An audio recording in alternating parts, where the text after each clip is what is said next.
A reforma trabalhista foi sancionada pelo presidente Temer no dia 13 de julho, a gente já falou sobre isso, né? O Executivo pretende ainda alterar alguns pontos polêmicos por medida provisória. Entretanto, o presidente da Câmara dos Deputados, Rodrigo Maia, já disse que não vai aceitar nenhuma mudança na lei. A legislação prevê prevalência dos acordos coletivos, parcelamento das férias, jornada diária de trabalho de até 12 horas e intervalo entre as jornadas de trabalho de 30 minutos. E este é o assunto do quadro Direito em Pauta de hoje.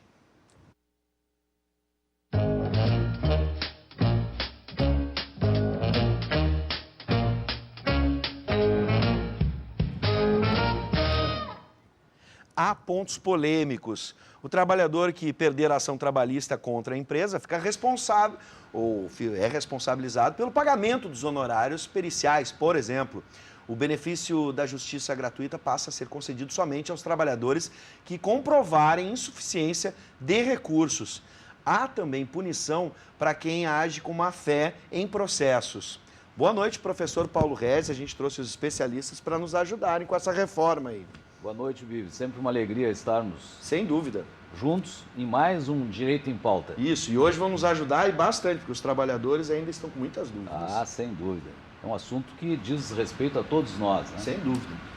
Nós hoje contamos com a presença de um especialista, professor de Direito do Trabalho, que é o professor Felipe Ferraz Merino, professor da nossa instituição, professor de Direito do Trabalho da UBRA Campus Canoas, e como sempre, o professor Jorge Trindade, que é professor de Psicologia Jurídica aqui do Campus de Canoas, da UBRA também. Bom, sejam bem-vindos. Sejam bem-vindos todos. E antes da gente começar a nossa conversa, professor, a gente vai falar sobre a Livraria do Advogado, né? Professor, qual é a obra jurídica que nós vamos indicar hoje, que está lá na Livraria do Advogado? Pois é, a obra jurídica que nós estamos apresentando hoje para os nossos telespectadores é uma obra de direito tributário. Essa obra, nós estamos indicando uma obra de um autor que é juiz federal. Chama-se Alexandre Rossato da Silva Ávila. Ele não só é professor de direito tributário, mas também do curso da Magistratura Federal em Porto Alegre, e também teve a capacidade de elaborar uma obra extremamente didática. Essa obra está sendo oferecida pela Livraria do Advogado, editora, e essa obra tem algo que é muito interessante.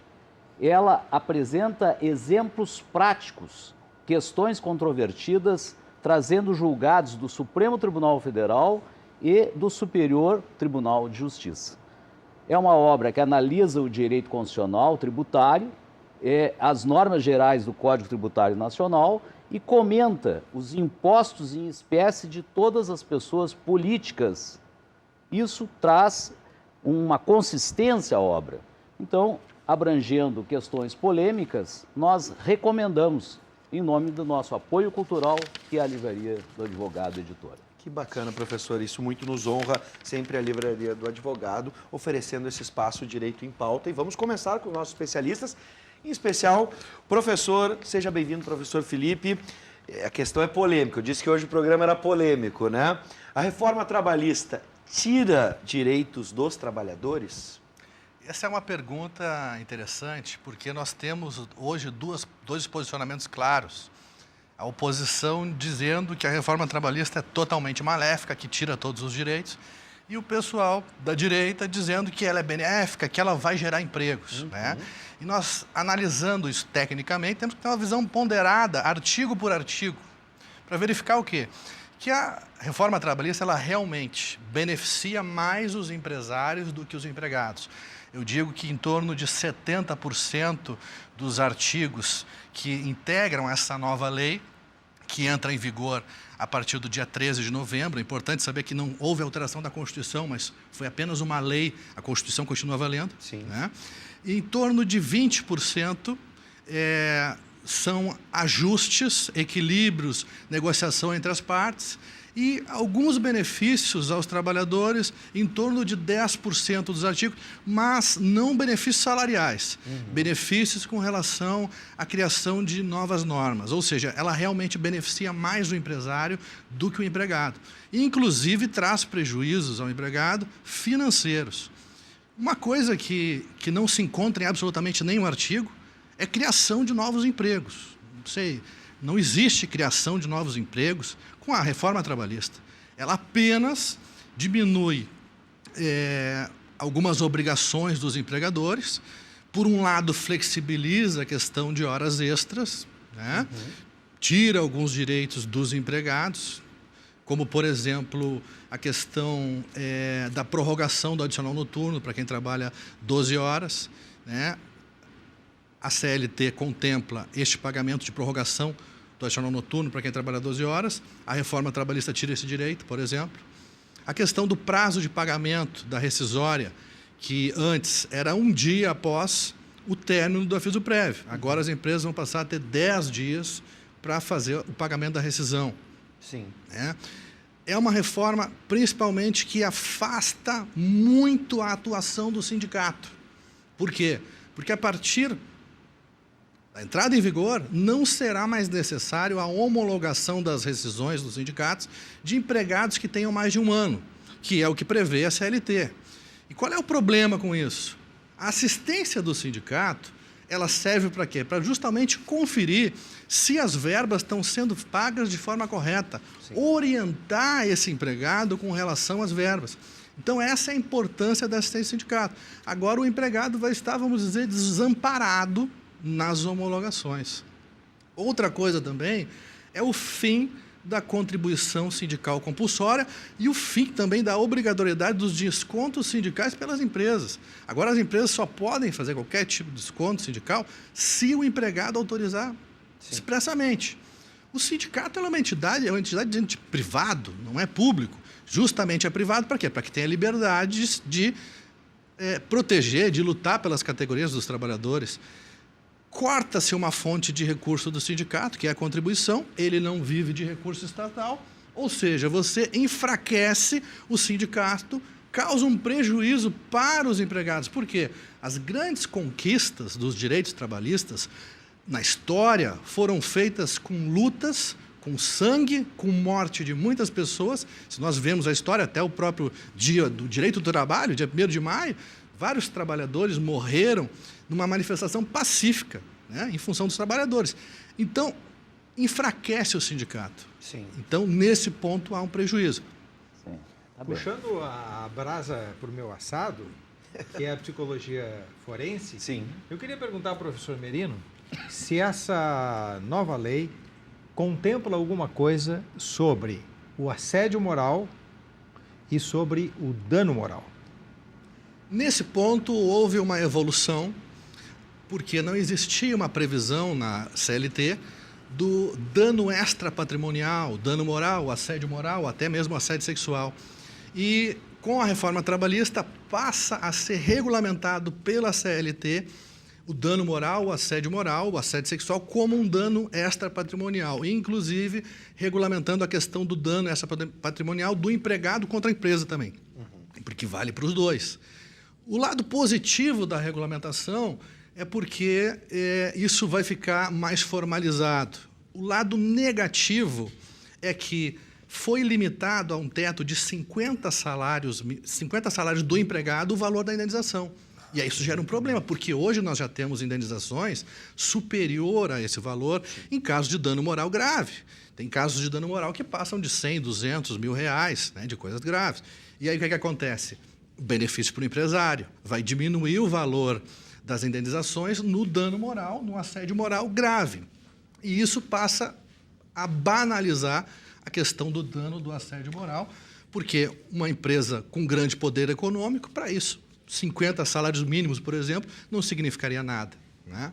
Antes da próxima pergunta, que será feita pelo professor Paulo Regis, eu quero dar uma atenção e mandar um abraço muito especial para quem está nos assistindo pelo Facebook. Você pode assistir a Ubra TV, por exemplo, pelo UHF, sinal digital. A gente tem também na NET, o canal 21 lá em Porto Alegre, né? Outras emissoras a cabo aí na sua região, ou também via satélite. Mas a gente está vendo, então, a live do Facebook. Você, em qualquer canto do mundo, pode acessar o facebook.com/ubratv e assistir o nosso programa, curtir, comentar, compartilhar, e se perdeu o programa, pode assistir novamente pela live do Facebook, e a gente vai responder a pergunta do Leandro Schaeffler. Ele diz o seguinte: os trabalhadores podem trabalhar de 12 por 36, quer dizer, quem trabalha 12 descansa 36, é um dia e meio, dá pra gente imaginar assim?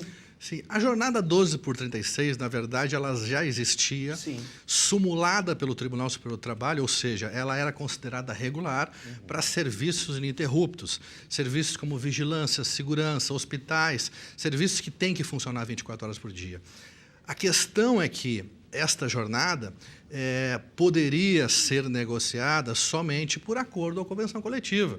E agora se cria uma figura de possibilidade de negociação de jornada direto entre empregado e empregador. Isso nós temos o lado positivo, porque, de certa forma, o Brasil precisa concorrer no mercado internacional, então os empresários precisam também ter flexibilidade. A época que vende mais, que produz mais, trabalha mais. A época que vende menos, que produz menos, diminui. Ou seja, agora é possível tanto a jornada de 12 por 36, quanto acordo de compensação de jornada entre empregado e empregador diretamente na empresa, sem necessidade de sindicato, desde que esta compensação não passe de 30 dias. Isso é a compensação. E o banco de horas, que é diferente, o banco de horas você vai colocando lá os créditos de horas e vai utilizando. E quando precisa, ou vai diminuindo. Este banco de horas, ele pode ser feito diretamente entre empregado e empregador também, mas essa compensação tem que ser feita pelo prazo de 6 meses. Isso é um ponto que eu entendo positivo, porque os empresários também precisam ter uma forma de compensar essa jornada, de usar mais adequadamente os empregados, né? A única questão que eu acho negativa é a falta de participação do sindicato, porque o sindicato, de certa forma, ele garante, né, que não haja nenhum abuso com relação a essas negociações, né? Perfeito. Professor Paulo Regis? Aproveitando o ensejo dessa manifestação do nosso telespectador, hoje o acordo entre entre o empregador e o empregado pode-se dar o acordo pela via extrajudicial. O que acontece? Hoje não existe acordo extrajudicial com a atual CLT. Com a reforma trabalhista, foi incluído na CLT, a partir do dia 13 de novembro, a figura do acordo extrajudicial. Ou seja... Hoje, com a CLT não existia essa possibilidade. Com a CLT não existia essa possibilidade. Okay. Com a reforma trabalhista, com a alteração, vai poder existir o acordo extrajudicial entre empregado e empregador. É claro, não pode ser com o mesmo advogado, tem que ser 2 advogados diferentes, um advogado do empregado e um do empregador.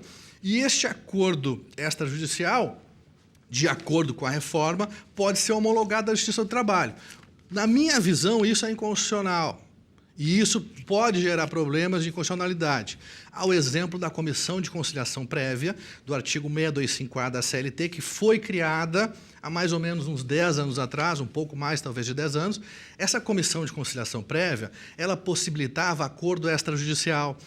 Essa comissão era uma comissão paritária, em que participava um representante do sindicato dos empregados, um representante do sindicato dos empregadores, o empresário, o empregador e os seus advogados. Lá existiam esses acordos extrajudiciais.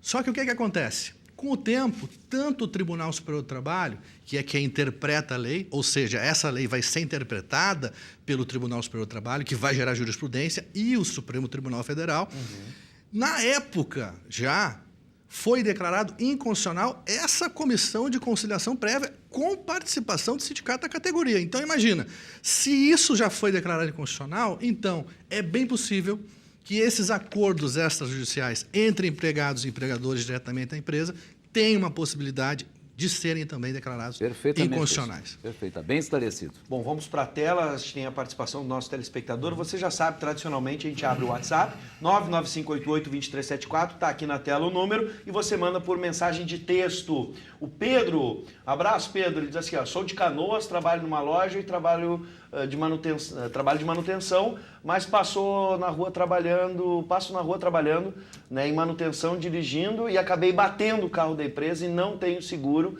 e ele quer me cobrar o conserto do carro que foi batido, só que eu não sou motorista nem funcionário da manutenção. Ali me parece o quê? Né? Parece um pouco de questão do acúmulo de função, coisas do tipo, né? Tenho que pagar? Pergunta o Pedro.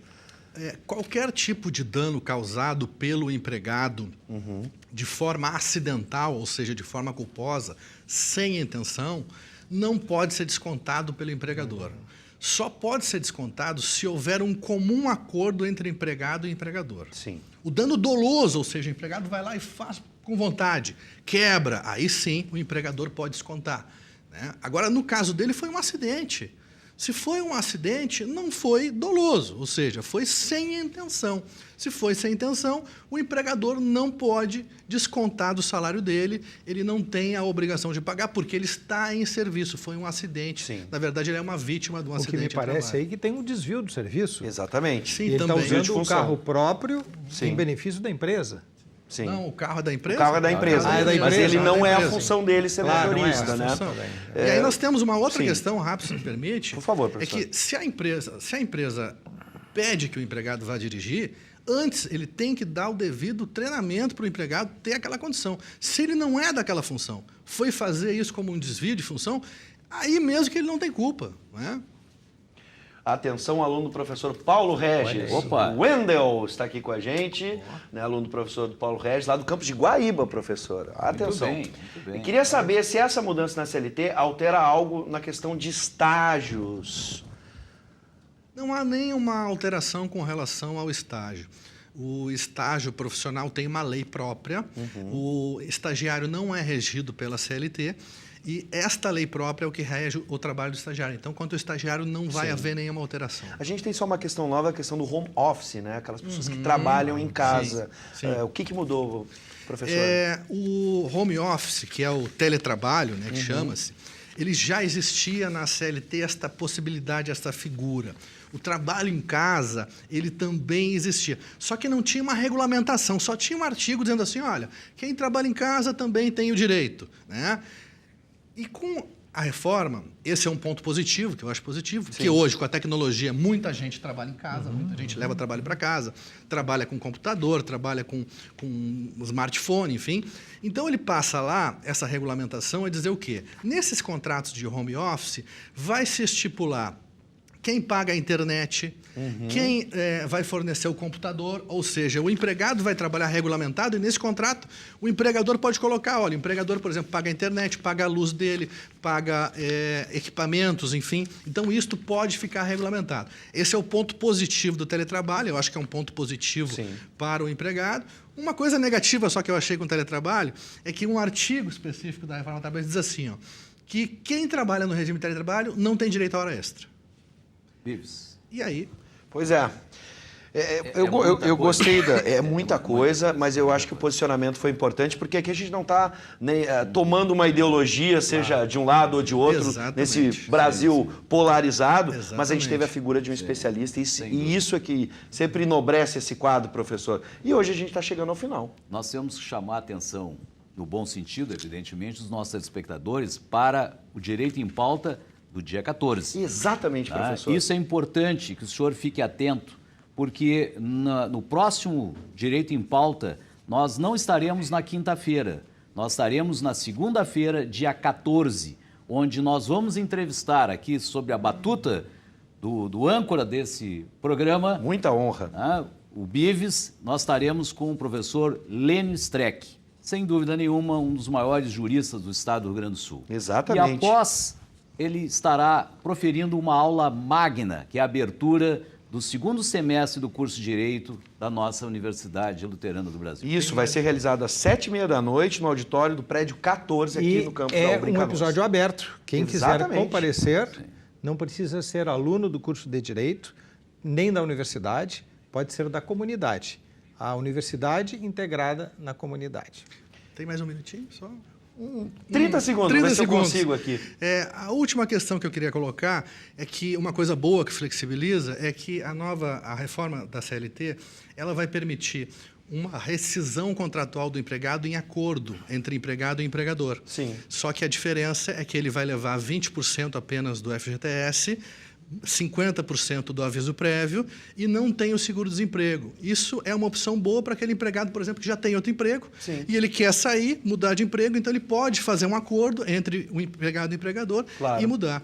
Eu queria deixar a minha página do Facebook. Por favor, professor. Professor Felipe Ferraz Merino, é uma página pública em que eu divulgo lá as mudanças da reforma trabalhista. Existem várias notícias lá sobre reforma trabalhista, artigos, publicações do Tribunal Superior do Trabalho, e as pessoas podem, inclusive, encaminhar, como o nosso tempo é pequeno, as pessoas que tiverem dúvidas podem encaminhar dúvidas lá pela página Professor Felipe Ferraz Merino. Muito obrigado pela presença Nós mais que uma vez. agradecemos a gentileza e prestando um serviço para a nossa audiência, né, professor? Até o dia 14. Até né? o dia 14, nesse programa especial Muito obrigado, com o professor Leandro Strelli. Sejam bem-vindos sempre.